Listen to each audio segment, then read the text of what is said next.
إلى شأن آخر، وبعد مصادقة البرلمان على قانون المالية لسنة 2017 سيصبح استخراج جواز السفر المكون من 48 صفحة الخاضع للطلب السريع بحوالي 6 ملايين سنتيم، هذا بعد أن رفعت الدولة الدعم عنه. التفاصيل مع محمد بومجو.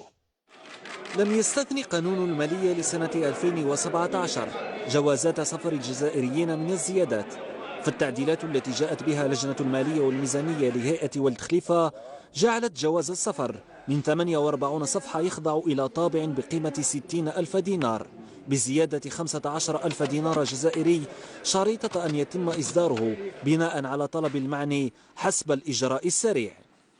بالنسبة لطبقة معينة اللي تحب تسافر واللي عندها مشاكل في الخارج، احنا قلنا باللي المواطن البسيط راه عنده تاع 28 يكفيه لارجومون. هذا مادام الدعوة مدعمته الناس تخلص، ما تخلصش الدعم تاع الدولة ما تخلص الدعم الناس اللي يسافروا بزاف والناس اللي عندهم اموال وعندهم مصالح في الخارج. طلعناها 25 دينار. تحب تدير باسبور عادي 6000 دينار عادي، تحب دير تاع 48 فواياج بزاف الدولة ما تدعمولكش، خلصوا 25.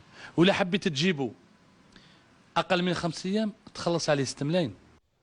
جوازات سفر الجزائريين والتي تبقى اليوم مصنفة ضمن قائمة أضعف الجوازات في العالم في المرتبة 89 بعد العديد من الدول الإفريقية، أين يسمح فقط لحامله من دخول 48 دولة دون تأشيرة من أصل 218 دولة.